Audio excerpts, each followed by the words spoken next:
You may not be interested in the business of lawmaking, but get this, lawmaking is interested in you. Why?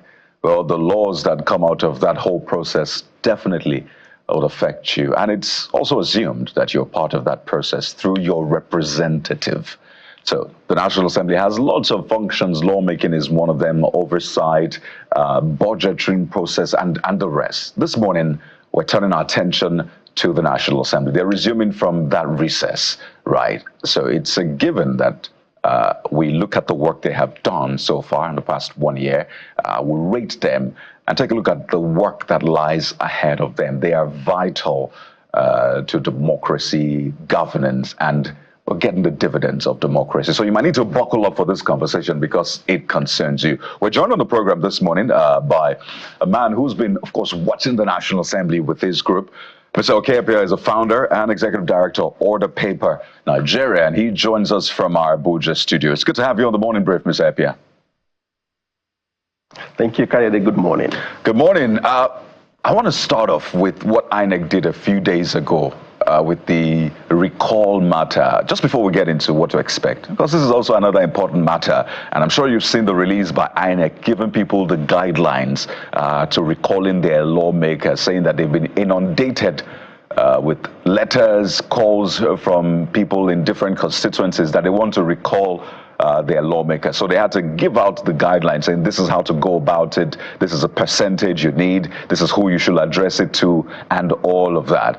And I wonder for you, have you been getting that kind of feedback as well? Does it look like people really want to recall their lawmakers? Maybe this might make some of them sit up. Yeah, people are not very impressed with what lawmakers are doing in the National Assembly. However, the impression, is not properly anchored most of the times. The conversation usually is around, my lawmaker, I don't know what he's doing. I do not see what he's doing. He's assumed to be corrupt. He's assumed to be inefficient and all of that, but there are no authentic, verifiable, and valid basis to make those assumptions. So it's pretty difficult, to sustain those impressions. And for us at Orderpaper, we put out data that enable citizens, constituents to be able to make objective, performance appraisals of their senators and House of Representatives members, so that they can validly tell that one is performing or not performing, and then they can activate the recall process as outlined by INEC if they choose to, so the function of lawmaking, which is the integral, duties of the legislature and legislators, needs to be a basis to anchor performance and to determine whether a legislator is performing or not. So, I think that the release by INEC is timely. It's timely with the publication of the performance of the National Assembly, the 10th National Assembly, within its first year in office. Fantastic. So if you're watching us right now, you're one of those trying to recall your lawmaker, this is a conversation you want to be a part of. So let us know, what are the reasons? Why do you want to recall your lawmaker? Let us know, #CTV Morning Brief. Or if you're watching on YouTube, just drop your comment there. So Mr. Orderpaper, let's take a look at this appraisal for the Senate and the House of Representatives, something you put out earlier on. And in the past 1 year, now this is a business of lawmaking, we're focusing on making the laws. We see that for the Senate, a total of 475 Senate bills were introduced, 19 passed, 416 awaiting second reading, 37 awaiting committee report, and 3 of them negatived. That's for the red chamber, the upper house. And for the lower house, 1,175 bills, 58 of them passed, 967 awaiting second reading. We see that 69 awaiting committee report, 6 consolidated with other bills, 3 adjourned for debate, 1 recommitted, 1 negative. Now, these are terms a lot of people might not be used to, but it's important to put these things out there so people understand. So when you look at these numbers, Mr. Orderpaper, what do you see? There's a lot of numbers really playing around there, but let's break it down. In 1 year, is this a pass? Is this a fail? Is this fair? is this excellent. How do you rate it? The rating is in the details, Coyote, and we put out the numbers so that it will attract attention. But we also don't want to get citizens overly excited by the numbers, and so we like to have these kind of opportunities to break them down in details, and I thank you for the opportunity to talk to these numbers that you have put up on the screen. Let me first of all clarify that the numbers, the cut-off point of our analysis at Orderpaper was from June 2023 to May 2024, which is our 1 year assessment window of the 10th National Assembly. It's important to say this because the institution itself, the Senate and the House of Representatives, have also given their figures, which is usually, of course, June to June. So for us, as an independent monitoring parliamentary monitoring organization, we have that cutoff, so it's important to clarify that. But the numbers are what they are, and if you look at the details, there are certain of those numbers there that we would like to zero in on. The numbers speak to the volume as you see them, but the volume of bills processed in the National Assembly is really, the list of the issues. We want the numbers to reflect, and that is what we have done, the productivity of lawmakers, because we started to do this about 5 years ago, and we have seen reactions and responses from the National Assembly, and most of these reactions have been to sponsor huge numbers of bills. And that is why if you see a comparative analysis of the first year of the 9th National Assembly and the current 10th National Assembly, you see there is a substantial increase in the number of bills that have been sponsored. So lawmakers are reacting to these appraisals, and they are putting in the numbers. But we have also taken it a step higher. So the numbers are not the issue. It is the productivity of the lawmaker, and this is measured by the progression of the bills that have been sponsored. So if you see those numbers that you put out, you see that the Senate has 475 bills sponsored within the period. But of this number, you have 416 of those bills, right, that are awaiting second reading. So it means that of the 6 stages of a bill's progression to become a law, a high number, a majority of those bills have actually not advanced beyond just mere mentions on the floor of the Senate. It is the same thing in the House of Representatives. Of the 1,175 bills that have been sponsored in the House, you have a huge number, 969 of them, that are awaiting second reading. So it shows to you that lawmakers maybe are trying to, put efforts in, but they're also not putting that productivity that is required to advance the bills to critical stages of the legislative process. If you have your bills, and this is there are some lawmakers who are, really caught up in this. They have all of their bills, good numbers of bills, but most of them, if not all of them, are on second. I can give you some examples. So we want people to look beyond the numbers, and looking beyond the numbers also says to you too that yes, if you have this high number of bills that are stuck or stagnated, like we call them, within the first year of the National Assembly, it shows that there's a lot of work to do. Another key index that we also want to highlight is that of these numbers, a huge number of the bills have been brought up from preceding assemblies, so from the 9th Assembly, from the 8 assemblies. These are bills that have been resurrected, or you call them recycled, from previous assemblies. And the numbers are also quite telling. In the Senate, there are about 54% of those bills that were brought back from old assembly, from previous assemblies. In the House of Representatives, about 32% or so. What does this mean? It could suggest to us that, members of the National Assembly just go to the archives and just pick up bills, dust it up, and probably don't do much work and bring it and put their names to it.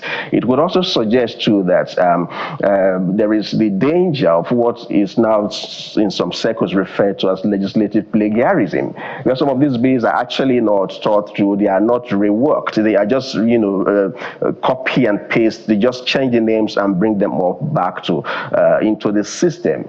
And another more insidious element of this is that we could see a situation where, though this has not been quite confirmed, but we hear stories about how these are also, merchandised in the National Assembly. So you see people move around and say, have this bill, lawmakers, you want to have your name on this bill. So these kind of things, we hear them. So when we have the data like this that clearly suggests to us that some of these things may not be untrue, it gives us cause to be concerned. So the point is, it's not the number, it's not the volume of the bills that have been sponsored. It is the details. What do those numbers speak to? Do they speak to the productivity of the lawmaker?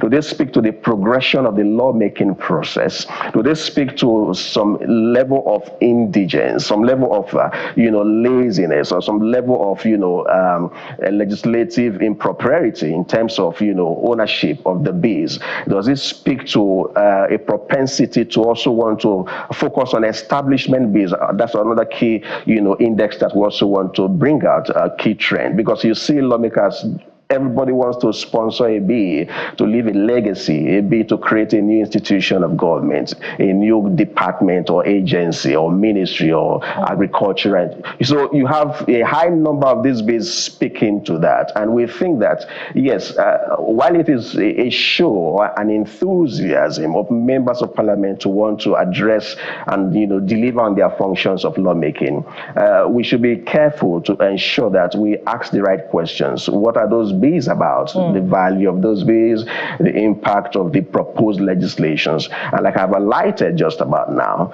the progression and productivity of the bills and of the lawmakers respectively. And Mr. Ipia, this is quite telling about the measure of scrutiny or the lack of it in our election recruitment process. Perhaps if we looked more closely at those that we were electing, we'll be discussing less of this kinds of pseudo legacy that some lawmakers would rather put on their names rather than originality. But beyond the function of legislation of the National Assembly, let's now look at oversight functions. And particularly this is important as the National Assembly is set to inaugurate a committee, to probe sabotage in the oil sector. We have seen, prior to their resumption today, the increase in the pump price of petrol by more than 300%. Some would say that perhaps the National Assembly should have, cut short its recess to deliberate on this because of the impact on inflation and on rising cost of commodities, and by extension passed on, to the populace. Should the National Assembly, as it resumes today to inaugurate that committee in the short term, be making a review of the Petroleum Industry Act, to look again at introducing pricing regulation? Because if the pump price of petrol is hinged on the value of the naira against the dollar, but then perhaps we're not talking about 1,100 naira per liter, we may be looking at yet another increase in a few months. What are your thoughts on this? Yes, I agree with you. The National Assembly should urgently look into the Petroleum Industry Act, but not necessarily with regard to regulation of prices of products, because that would be counterproductive to the direction of travel of deregulation. Even though deregulation, as we currently see it being, playing out, is confounding to say the least. But before I come to the nitty-gritty of this question, let me just throw back to your preamble to the question. The lawmakers have, now this tendency, as we have seen, to have pseudo legacies to their name, and it speaks to the issue of, citizens should be really eagle-eyed and conscious about, the credentials of those that they seek to represent them in the National Assembly. And one of the key reasons why we do this work that we do at Orderpaper is so that every constituent, every citizen has a metric to assess the performance of their lawmaker. And we put out the data on 469 members of the National Assembly, and about 100 or so categories and data sets, across the sectors and the population demographics in the National Assembly. All of this on our website at orderpaper.ng. So we once want citizens to have this data to see that, you know, the 12 bills that Senator Orji Kalu says he has sponsored, for instance, all 12 of them are at first reading. They have not progressed beyond second reading.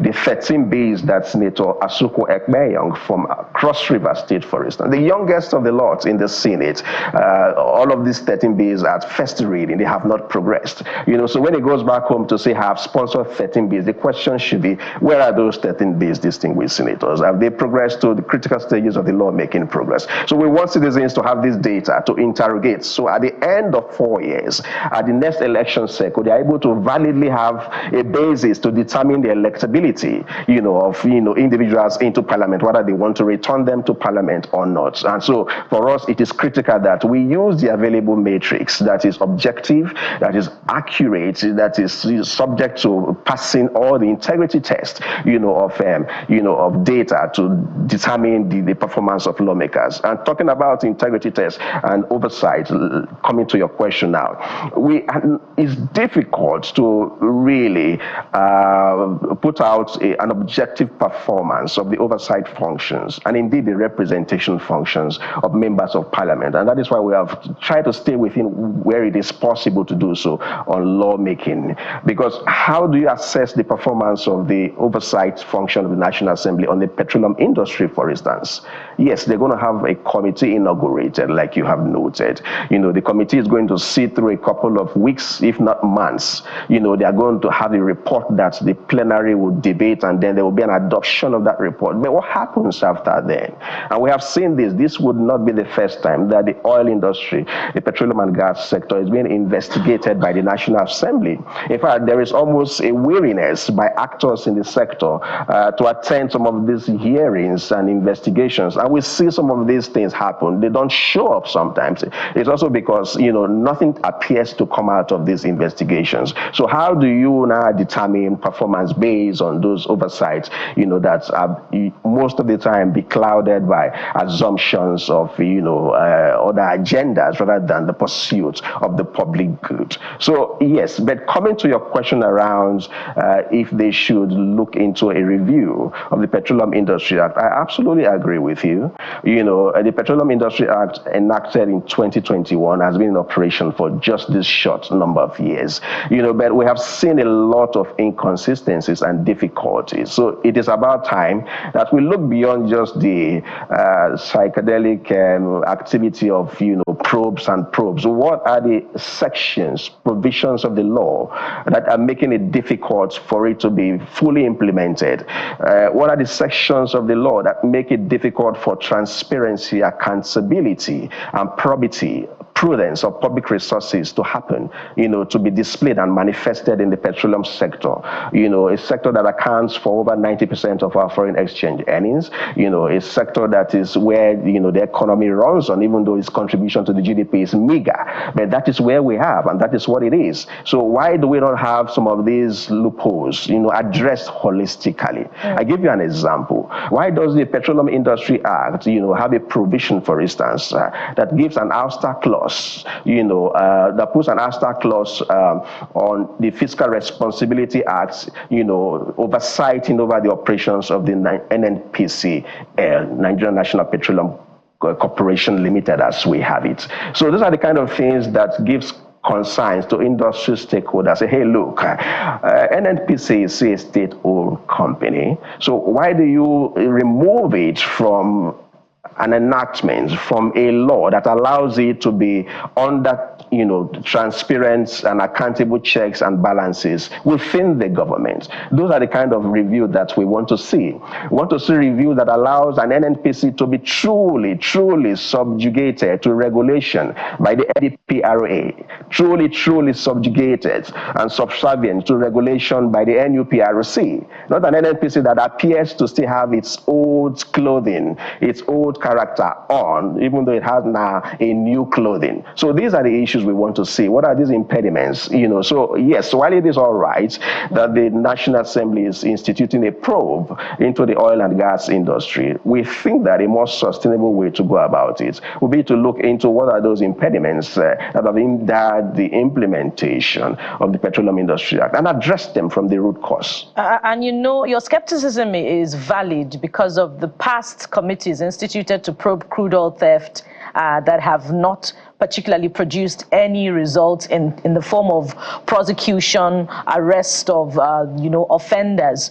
But really, is perhaps through lobbying or any other approach during the public hearing that will be following this inauguration of this committee, how does it tackle the issues of, for instance, those who are perceived to be working against a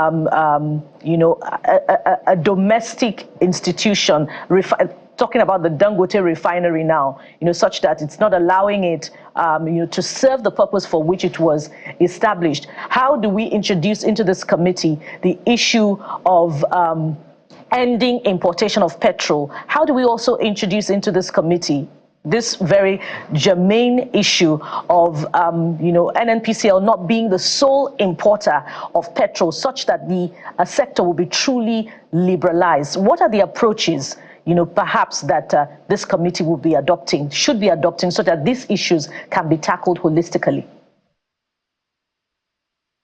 Oh, well, I'm sure the committee had its mandate fully set out for it. I recall that the mandate of the committee was broadened beyond its initial enactment in the plenary of the Senate, and it was asked to look into, a more extensive, area around economic sabotage, centered around the oil and gas sector. So its mandate is now really broad, and I can predict that it will take a lot of time, a lot of months, for this committee to be able to round up its assignments. And I mean, knowing the character and nature, the antecedents and precedents of the National Assembly, when probes drag on like this, all manners of drama, all manners of, distractions happen that could whittle down, or detract from the objective of the committee, So it may be necessary that they look into, issues around why, private sector participation. I mean, participation beyond just the NNPC in the importation of petrol is not quite working well. In other words, what is making deregulation of the downstream sector of the economy not to work, which is the objective, one of the objectives of the Petroleum Industry Act 2021. So it goes beyond just the NNPC. And I had referenced in my earlier comments, it does appear that the regulatory agencies in the sector, the NDPRA, the NUPRC, are not quite up and doing in their mandate. You still see that preponderance of the NNPC in calling the shots, in making decisions. Why is the NNPC almost still the sole importer of product in the country? Why is the NNPC still able to access certain preferences and certain privileges, that deny other marketers, that put them, of course, at disadvantaged position to be able to compete in a healthy manner? This conversation is not into the detail of the oil and gas industry, but I agree with you. This committee needs to be able to look into some of these issues, and if it is looking to economic sabotage, of course, there will be actors within the system, within the the regulatory agencies. There will be actors within the NNPC, as it were. There will be actors even within the National Assembly, right, who could be complicit in all of this, and that is where the resolve, the courage, indeed the political will of the National Assembly, it comes into questioning. Would it have that political will? Would it have that courage to be able to look into the eyes, of some of these, big players, for some of these, influential, very powerful actors, and say, look, you are the cause of the problem. Well, I've not had probes upon probes on crude oil theft. Right. What has been the result? We know the issue. issues, but I mean, the political way to address them is not just there. Again, so I restate, these are theatrics, and I think that Nigerians are beginning to get wary of these theatrics, and we should be looking into harnessing the issues from the law, from the statutes, the provisions of the PIA. Perhaps we can make some progress from that angle. And that should be really the essence of the National Assembly, or the different assemblies state, should be very relevant, so that people can pair the work they're doing with the realities on ground. So they're working within the context of the realities, not out of it. They're doing something else and the people are experiencing another thing. And I think that has been the challenge. We'll take some of the comments people have sent in saying that, well, they're not really feeling the effect of lawmaking on their lives and the challenges that are there. And I think it's quite interesting what you did, breaking down the bills, giving them, putting them into sectors. And I just looked through and I realized that education was top. Bills that were related to education in both houses now, the Senate and the House of Reps, top. So there are more bills on education, social services. Perhaps there's a reason for that. But then you look at agriculture and food security, which is a reality on ground now, which a lot of people expect that there will be a lot of activity in that regard. For the Senate, bills on agriculture and food security, 7%. For the House of Reps, 5%. While you have education having as much as 27%, 318 bills in the House of Reps, you have social services, which is, of course, health, and the rest having as much as 128, 10%. And I can go on and on. So my challenge here is how relevant lawmaking is to, first, what people are going through and how fast it is able to at least be ahead of those issues, such that the solution is not coming 2 years after the people are feeling the pain. So what would you be advising them to do differently? We'll still get to lawmakers that have not done anything. We'll get to that within 1 year. But regarding the relevance of lawmaking to the realities on ground, what would be your advice? My advice is for citizens and constituents particularly to take a lot more interest in the bills that have been sponsored. The devil is in the details, they say. The higher number of bills in the education sector that we have, it will shock you, Coyote, to know that those bills are not really speaking to the essence, of correcting the institutional decay of the sector. Many of those bills, the data suggests to us clearly, are targeted at creating new institutions, new educational institutions, new institutions, polytechnics, universities. These days the joke is becoming that every National Assembly member wants to have a constituency project become an institution to their name, a legacy project, just like governors and the presidents have. So they also want to have legacy projects. Yeah, so while it is okay that they have these high numbers of bills focused on the education sector, but what are those bills really seeking to do? Are they seeking to address the acute issue of underfunding in this sector? Are they seeking to address the issues of,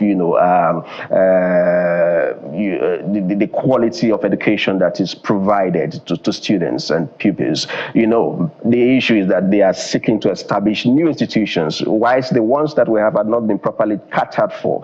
So these are the issues. We encourage citizens to make a demand of their senators and members in the House of Representatives. Those bills that you have sponsored, what are they about? Were we even consulted before those bills were sponsored? We should have a say, we should have a point, and that's where you talk about the relevance of these bills to the lives and living conditions of citizens and constituents. Until we begin to make these demands, we will not be able to bring them to the table and have decent and healthy conversations and debates about what should be their stewardship in 4 years in the National Assembly. So we have put out all those data sets around the sectors, agriculture, gender, social services, and all of that. So you go look it up on our website and you'll be able to make your impressions and form your opinion. And be able to, at the end of the day, call for the stewardship report of members of your National Assembly. We're going now on this conversation. It's a very important one. And I just want us to end with a look from your report at lawmakers that have not put up a bill, at least in the period under review from June to May, so Nigerians can see some of these lawmakers. It's quite a long list, but you see in the House of Reps, quite a number of them. Naturally, the House of Reps has more of those lawmakers, and it's a long list, as I said, just so Nigerians can see what their lawmakers are doing. They say that eternal vigilance is the price for liberty. So these are some of the lawmakers that, well, have. If I can just give you the figures. Yes, please, go ahead. For the House of Representatives, there are 149 of them who did not sponsor a bill in the period under review. 149 members of the House of Representatives, rather, and a good number of these are new members. We call them the newbies. In the Senate, the number is 15. At least 15 senators did not sponsor a bill in the period under review. And these include ex-governors, include even newbies. So, I mean, all of those is scrolling up, and they're all available on our platforms, on social media, on our website at orderpaper.ng. So just to put the numbers to it, these are the faces people should look out for, the names that people should look out for. This is not to say, I must add quickly, Coyote, that they may not have been doing other things in the National Assembly. They could have been very well involved in committee oversight functions. They could have been doing very well in the delivery of constituency projects. But clearly, they have not done a bit that is required of them in the core function of why they are in the National Assembly. There you go. And that's the point that is also important to make. That's why Nigerians have to engage and know what your lawmaker is doing. They may not have put up a bill, they may have done something else, or not done anything, in fact. But we have to thank you so much. It's a big day at the National Assembly today. We'll definitely be there to give Nigerians all that they need to know. Mr. Orderpaper, founder and executive director, Orderpaper Nigeria. Thank you for the work you're doing, and I know that we'll be speaking to you sometime soon to review their work yet again. Thank you. I can hear him. Well, it's okay. We can hear you. We have to anchor at this point, but when we return, we'll talk about petrol. We talked about it a lot in this lawmaking process, but what is happening on ground right now, particularly with the marketers? That's in a moment. Stay with us.